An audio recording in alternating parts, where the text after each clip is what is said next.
Lieutenant Governor Hall Long, Mr. Speaker, Mr. President Pro Tem, members of the 151st General Assembly, members of the Cabinet, distinguished members of the judiciary, and my fellow Delawareans.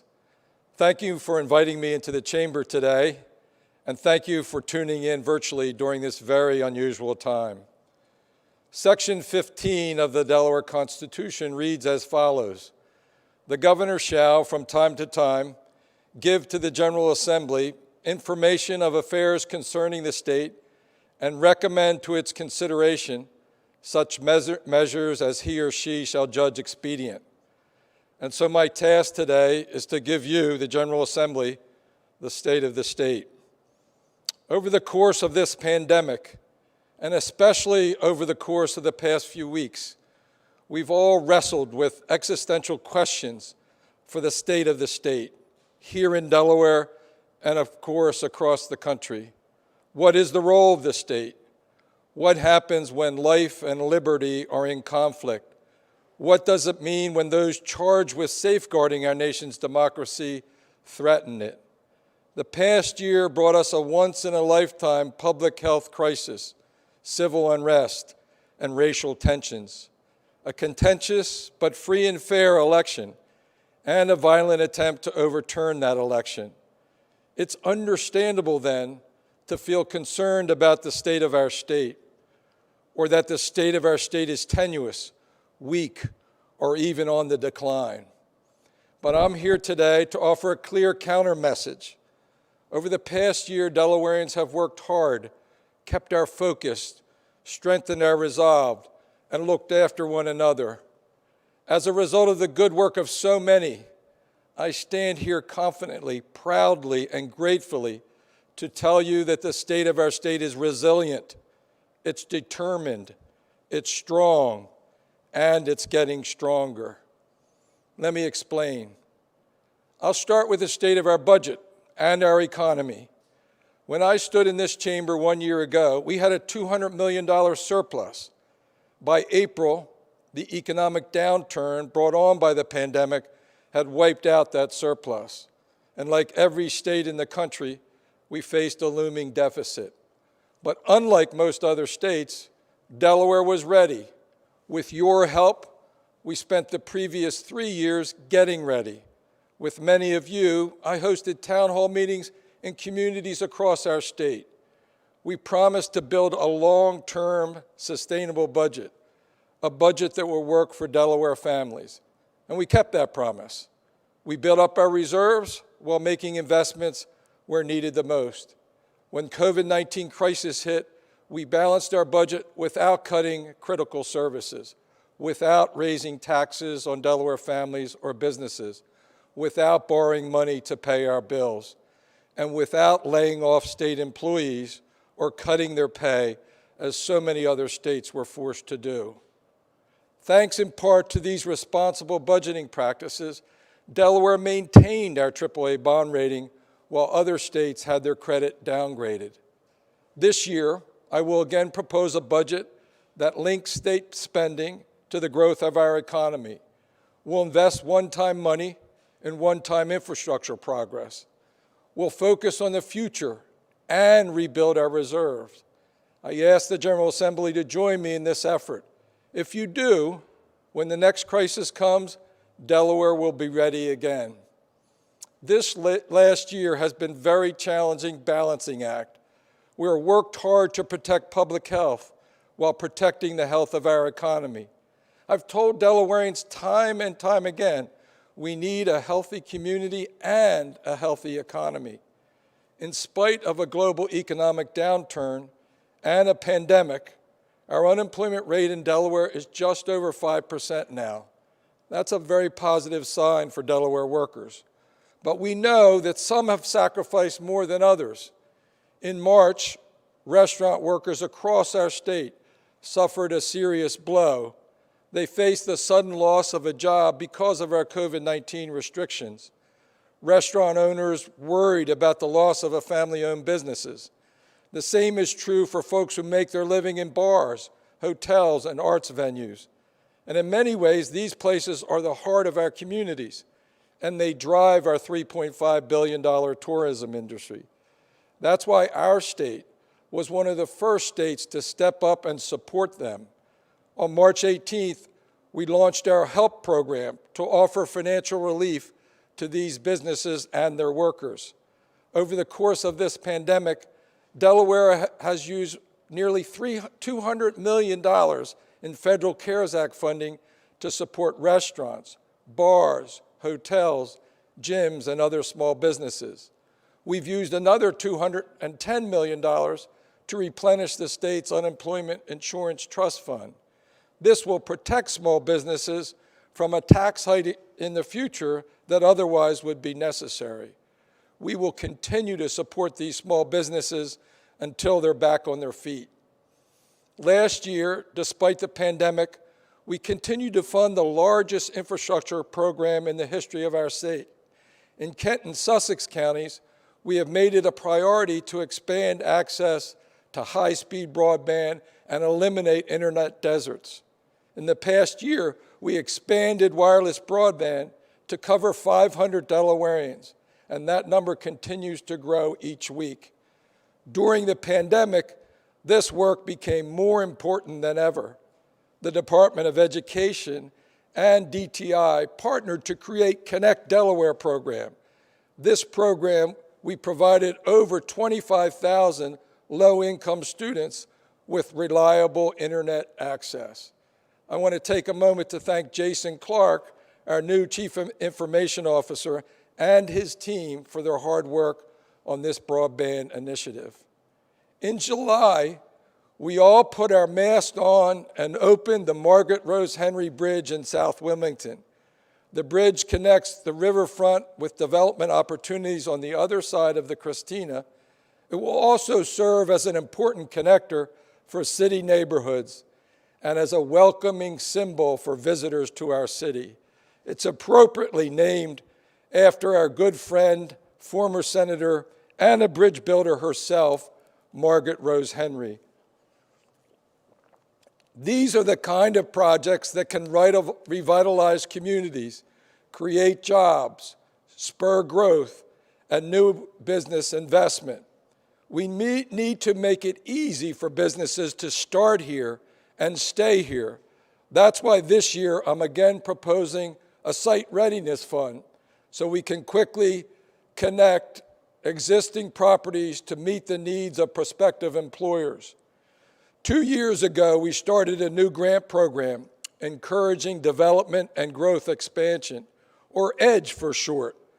We've awarded nearly $1.5 million in EDGE grants to 20 companies. This year, we'll expand the EDGE grant program to encourage even more small businesses to grow and to innovate.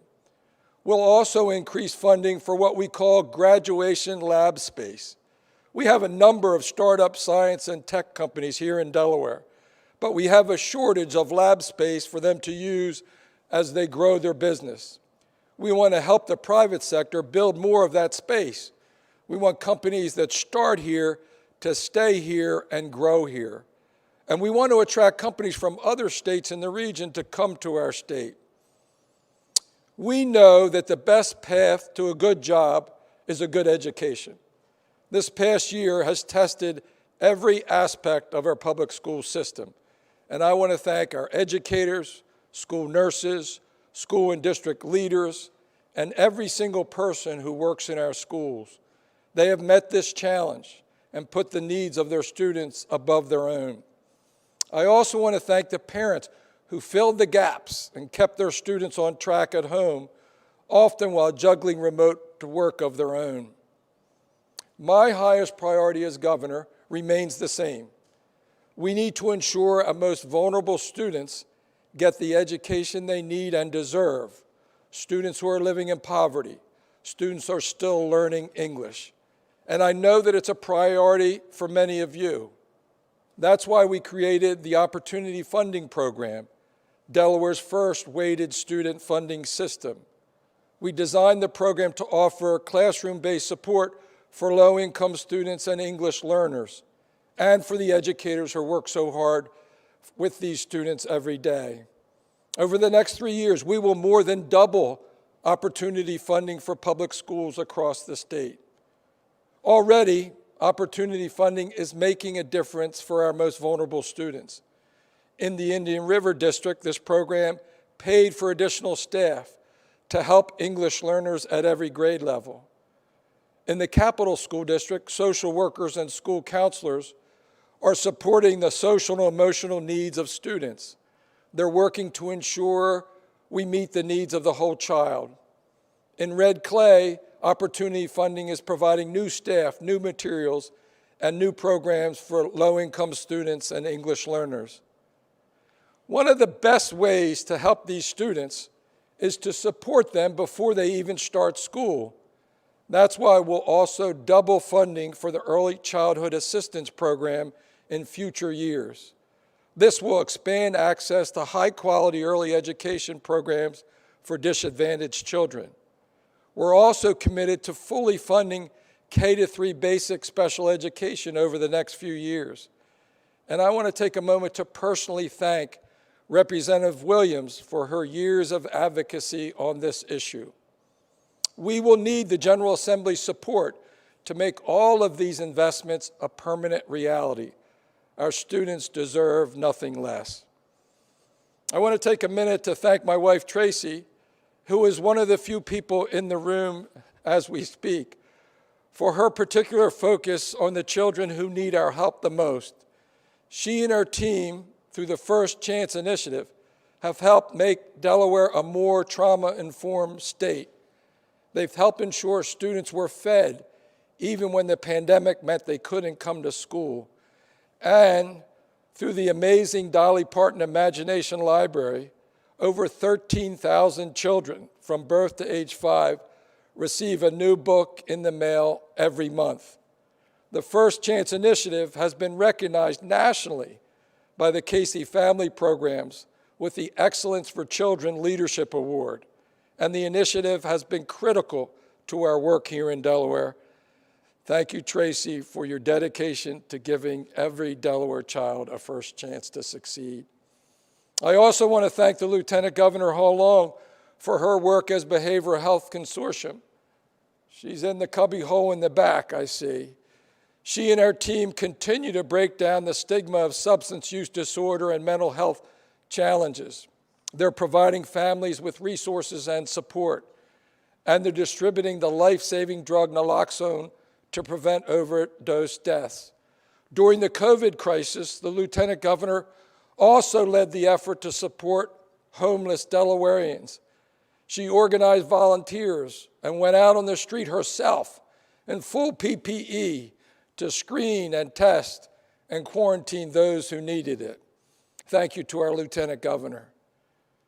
This year laid bare the pain that our brothers and sisters of color suffer across our state and nation. It took away any false sense of comfort we may have allowed ourselves to feel that everyone has an equal access to the American dream. We have much work to do as a state and a nation, first to heal, but to go beyond healing, to make fundamental changes to a system that for too long has denied the promise of equality and justice for all. This requires a comprehensive approach to the relationship between law enforcement and communities of color, but also to economic empowerment, education, and issues of diversity and inclusion in the workplace.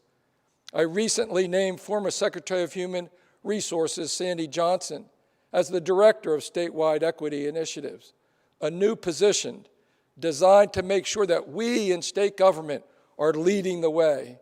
We've also worked hard to build a cabinet that looks like Delaware. We've created the position of Chief Diversity Officer to focus on recruitment and retention of a diverse state workforce. I also want to congratulate the General Assembly, led by Senator Darius Brown.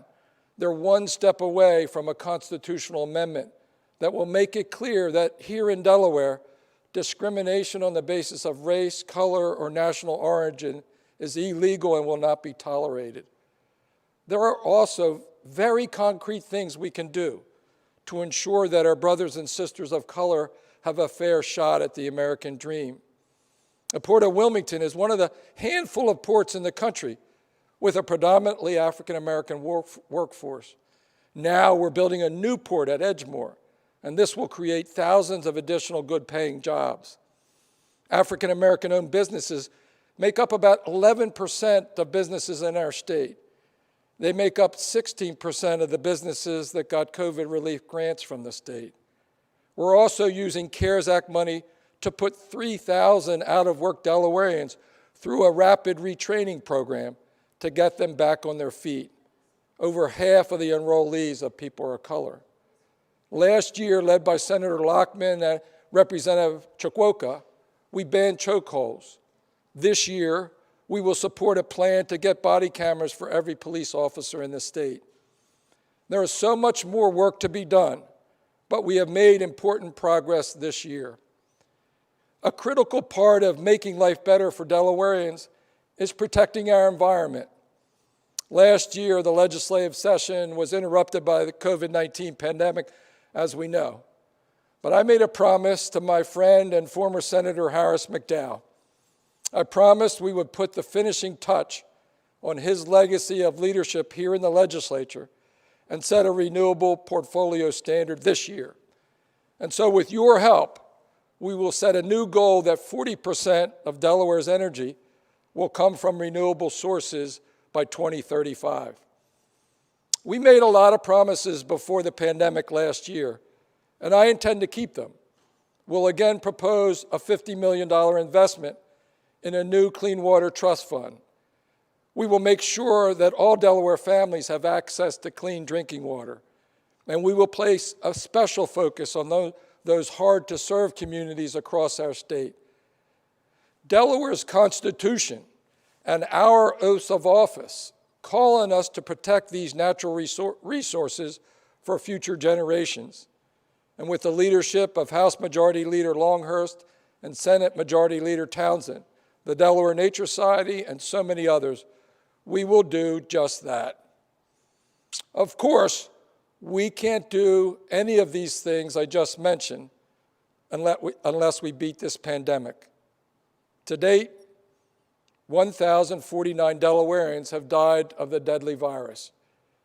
Each was a precious life with family and friends. More than 7% of our population has been infected with COVID-19.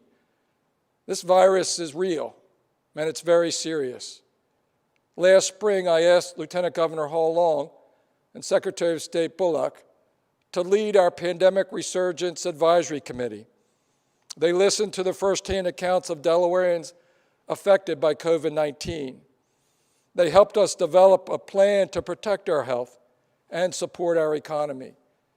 Over the course of my 30 years in public service, and even during the course of this administration, I've seen government tackle countless serious and complicated challenges. But nothing, absolutely nothing, compares to the last 10 months. There are state employees in every corner of this government who've been asked to solve unimaginable problems, working punishing hours, and put themselves in harm's way to help us get through this pandemic.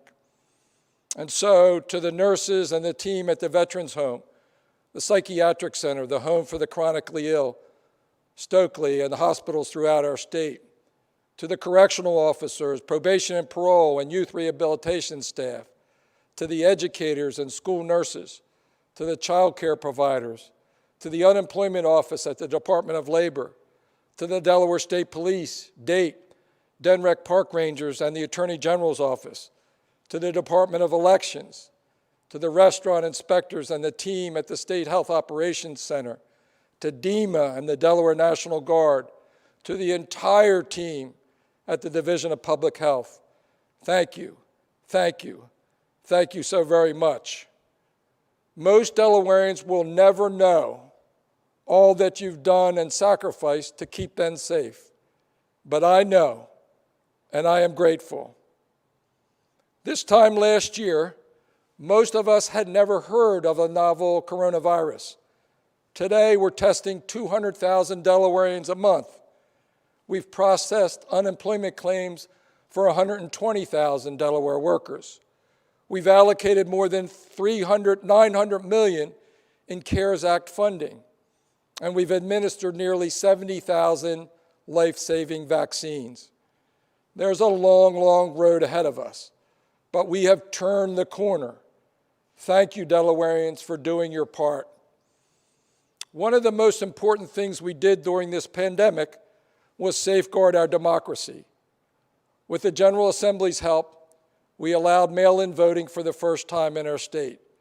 That meant hundreds of thousands of Delawareans could stay safe from the pandemic while exercising their right to vote.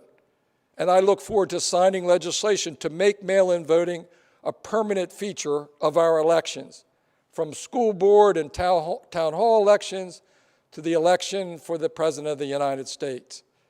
Governments at all levels made it possible for public meetings, hearings, and proceedings to be conducted virtually during the pandemic. In many cases, it's made conducting the public's business more accessible, more transparent, and more efficient. We should all want more people to participate in our democracy, not fewer. So we should work together to make these practices permanent even after the pandemic. This year has taken a toll on each of us, and our state has had to withstand enormous pressure and strain. But we as a state have survived. We've proven that if we each do our part, together we can get through this. Hope is here. We're getting the vaccine to as many Delawareans as fast as we can.